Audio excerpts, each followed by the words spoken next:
Mas a igreja está enfraquecida, porque está na mão de pastores, presbíteros, diáconos. Essas pessoas não têm autoridade como um apóstolo. Então nós precisamos dos generais, que eles venham e tomem lugar na igreja, para que a igreja possa enfrentar as hostes das trevas. Eu estou vendo gente dizendo, fazendo assim. Gente, eu não concordo com isso não, tá? Eu estou só dizendo o que é que esse pessoal pensa, mas eu não estou concordando com isso não, porque tem gente falando assim. Não.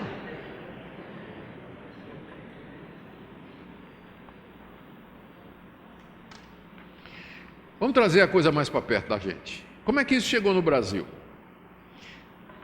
Eles marcam há duas linhas de apóstolos concorrentes no Brasil. Aliás, na verdade, há mais. Mas a primeira, que é a maior, diz que o movimento, a restauração dos apóstolos no Brasil, e que foi um ato de Deus, Deus começou a restaurar os apóstolos no Brasil, em 2001, em São Paulo, quando o apóstolo Rony Chaves, da Costa Rica, veio para uma conferência em São Paulo e ungiu os 4 primeiros apóstolos brasileiros, todos eles ligados à nova reforma apostólica. Quem são? Valnice Milhomens, Arles Marques, Mike Chia e Geché Cardoso. São os 4 primeiros apóstolos brasileiros ungidos em 2001 pelo Rony Chaves, que é apóstolo na Costa Rica. Em 2012 ele voltou e ungiu Neuza Itioca como apóstola. Mas aí apareceu o René Terranova e disse: não, Deus começou a restaurar o movimento apostólico no Brasil em 2006, quando eu ungi os 7 primeiros apóstolos brasileiros em Manaus.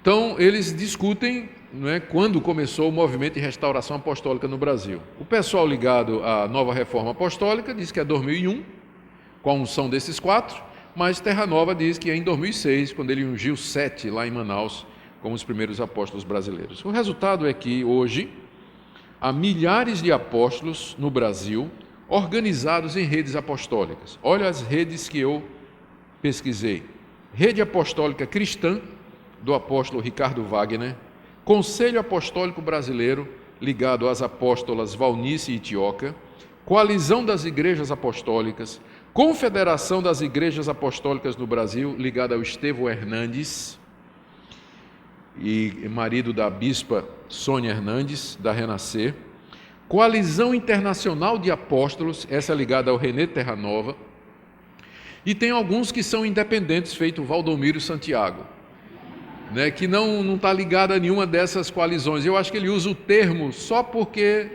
foram os bispos da igreja dele. Ele era bispo, os bispos da igreja dele se reuniram e ungiram ele como apóstolo, não é? Então, ele é uma estrela solitária, ele joga solo, ele não está junto aí com esse pessoal, segue o ministério dele aí à parte, né? No Brasil, essas confederações, né, coalizões, conselhos, redes apostólicas reúnem ministérios apostólicos, igrejas pequenininhas, algumas maiores, mas de gente que recebe o título de apóstolo conferido pelos apóstolos maiores. Eles fazem cultos de unção apostólica e cobram, você tem que pagar para ser apóstolo, e tem vantagens. Se você está debaixo da cobertura de um apóstolo, então ele vai estar orando por você, intercedendo por você, vai lhe dar a visão, vai lhe proteger. Em compensação, você vai ter que ter a obediência absoluta àquele apóstolo. Ele vai ser o seu líder, você vai ter que depender de tudo. E aí vem ajuda financeira, vem um monte de coisas, e muita gente acaba entrando nessa, querendo ser apóstolo de uma coalizão dessas, porque traz vantagens organizacionais e coisas dessa natureza. Eu imagino que tem gente lá dentro que não tem a menor ideia do que é que isso representa, mas acha bonito o título apóstolo, dá carisma, dá poder e tal. A sua igreja já é apóstolo fulano de tal. Mas tem ideias por detrás disso aí, não é todo mundo, esse pessoal não é bobo não, né? Tem ideias por detrás disso aí. Eu quero mencionar algumas das doutrinas e práticas da nova reforma apostólica no Brasil. Esses chamados apóstolos, como Valnice, como Neuza Tioca, Renê Terranova, o Estevão Hernandes. Lá em Goiânia tem dois muito conhecidos, que me foge o nome agora. Mas eles todos reivindicam receber de Deus revelações e profecias. Quando eu comecei a estudar a biografia dos apóstolos mais importantes nos Estados Unidos e aqui, quase todos eles dizem que tiveram uma visão em que Deus o chamou para ser apóstolo, um anjo apareceu dizendo que ele era apóstolo, ouviu uma voz do céu dizendo que era para ele ser apóstolo, ou alguém profetizou que ele tinha que ser apóstolo, Deus falando através de uma profetisa, dizendo: eu te chamei, te levantei para ser um apóstolo. Especialmente o Renê Terranova, no livro dele Geração Apostólica, ele diz como Cindy Jacobs e outras profetisas profetizaram durante anos que Deus estava levantando ele para ser apóstolo e pai de muitos apóstolos no Brasil. Por isso que ele adotou o nome de Pai Apóstolo, porque ele é o pai de muitos apóstolos no Brasil. Recentemente eu vi a cerimônia em que ele foi nomeado como patriarca, como patriarca, e alguém me disse que agora parece que ia ter uma cerimônia para coroá-lo rei. Alguém falou, mas eu preciso investigar se isso é verdade, que corre muita coisa aí, na internet, a gente precisa saber disso aí. Mas esses apóstolos, eles reivindicam que recebem revelações diretas da parte de Deus, e Deus dá a visão para eles, e eles liberam palavras proféticas sobre o Brasil.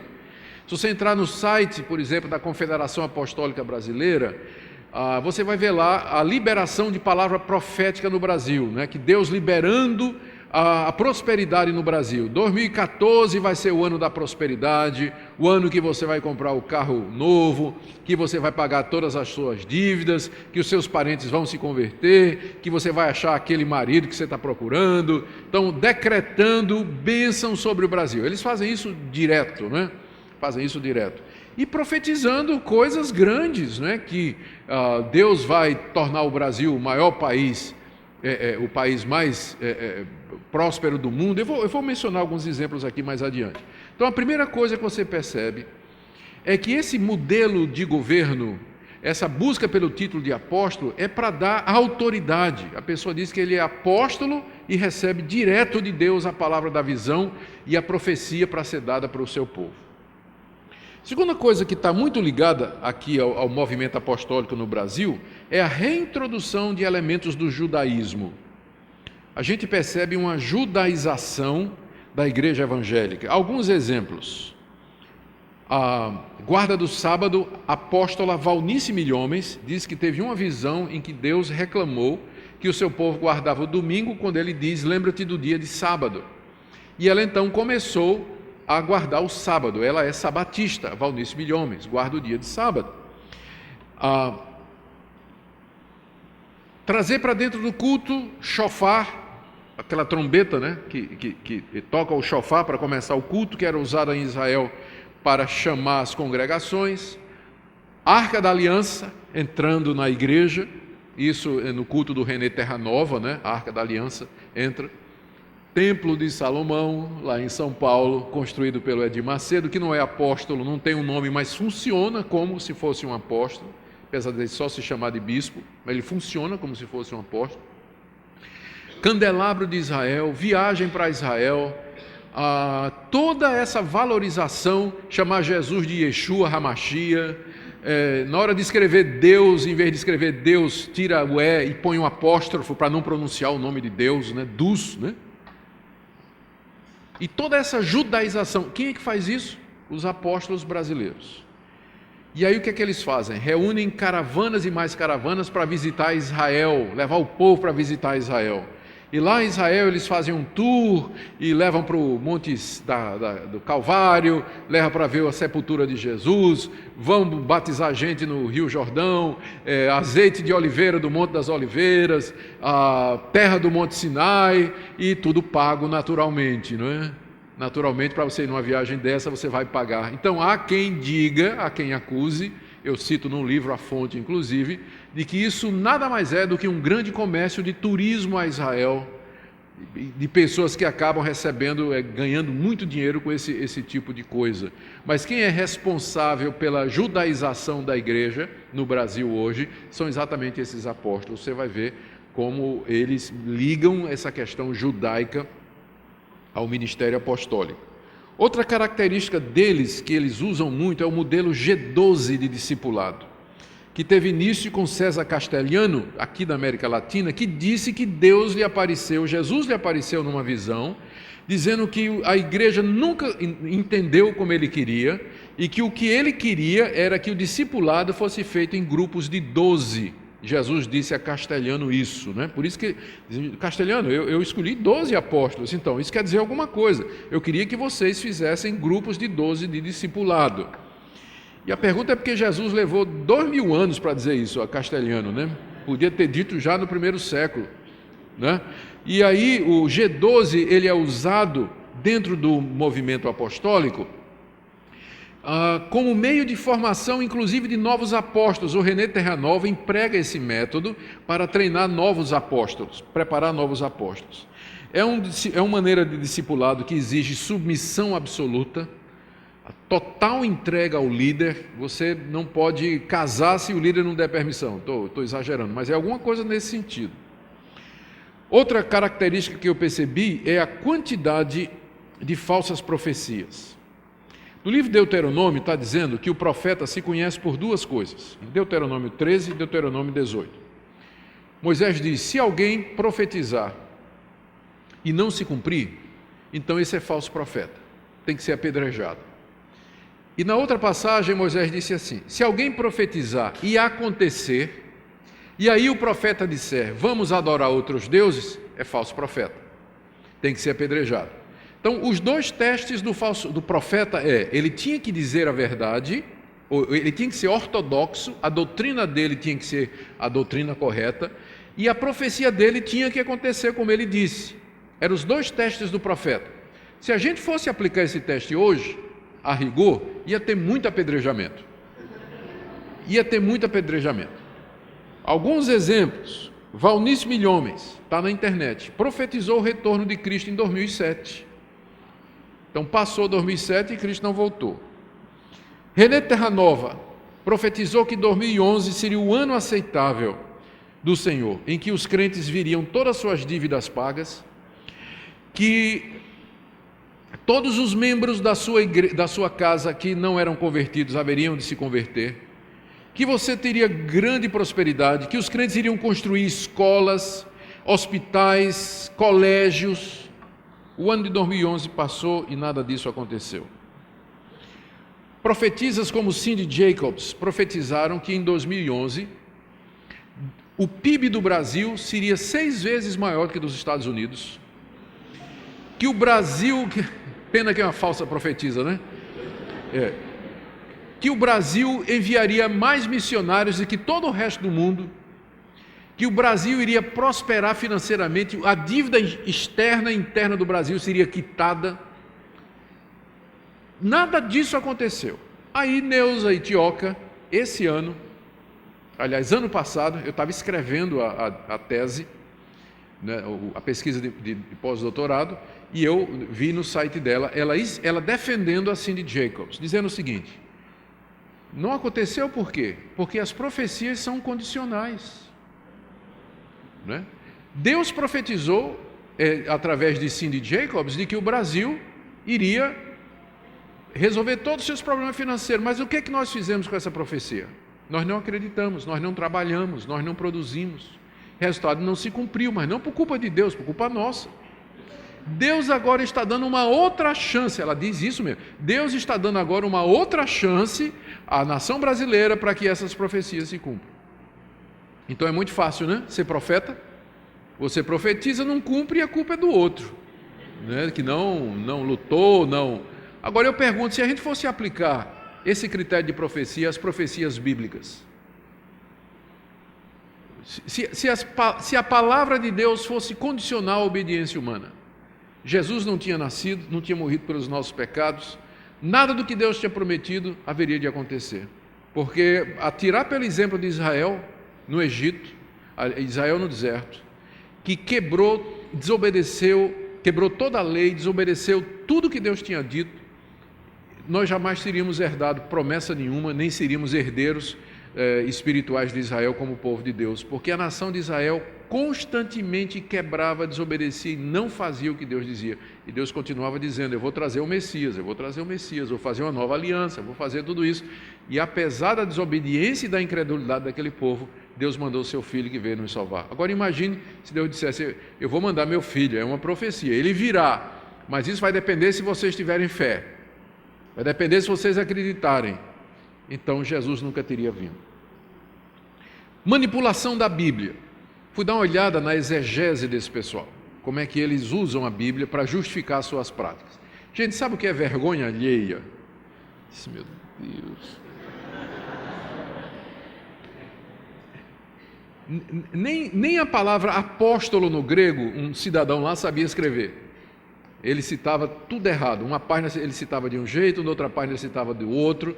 Dava para ver que ele... O Estevão Hernandes foi descobrir a origem do apostolado moderno no tefilim, e que eram bolsas de couro atadas à testa que o judeu tinha, e que traduzido, interpretado, significa aquele que carrega a palavra e tal, e tal. Depois de 2000 anos de pesquisa bíblica, ninguém nunca tinha visto isso. Não é?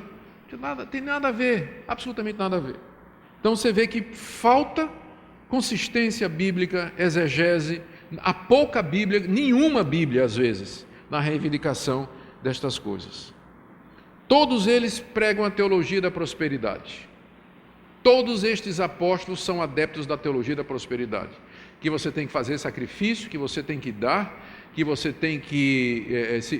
para você receber a prosperidade, você primeiro precisa plantar semente, você precisa contribuir, e aí fazem campanha, fazem movimento, sempre voltado para arrecadar dinheiro, dinheiro, dinheiro em dinheiro.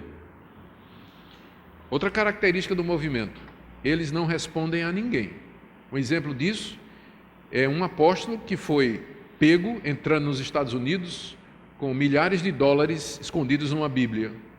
Ficou preso 1 ano nos Estados Unidos, voltou para o Brasil e continua apóstolo do mesmo jeito. A igreja dele não tomou nenhuma providência. Um crime, não é? Crime grave esse, contrabando de dinheiro. Não aconteceu absolutamente nada. Continua como apóstolo. Aí. Por quê? Porque não responde a ninguém, não tem ninguém acima a quem prestar contas. O apóstolo só presta conta a Deus e olhe lá. Não é? Só presta contas a Deus e olhe lá. Termino com análise crítica. E eu vou pegar aqui a dica do John MacArthur, num livro que ele acabou de lançar nos Estados Unidos, intitulado Strange Fire, Fogo Estranho. Ele tem um capítulo só sobre os apóstolos modernos. E ele diz: eu só vou fazer uma crítica à nova reforma apostólica. Não é nova, não é reforma e não é apostólica. Certo? E aí eu vou pegar os 3 pontos do MacArthur para facilitar aqui a nossa análise. Realmente, a nova reforma apostólica não é nova, porque, como nós já vimos, o desejo de ser apóstolo existe desde o século II com os gnósticos, com Marcião, Maniqueu. Então não é nada novo. Sempre através da história da igreja houve pessoas cobiçando esse título. Por quê? Porque ele dá status, ele dá poder, ele dá autoridade, ele dá imunidade. Você pode fazer o que você quiser como apóstolo, que ninguém vai questionar suas ações. Segunda coisa, não é uma reforma. A reforma protestante queria exatamente acabar com os apóstolos romanos e voltar para a Escritura. A nova reforma apostólica quer trazer os apóstolos de volta.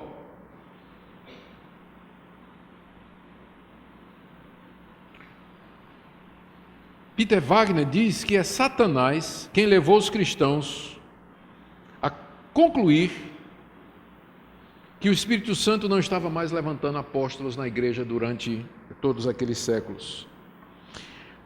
Wagner diz assim: é Satanás quem leva os cristãos a se concentrar no que o Espírito Santo disse e não no que ele diz.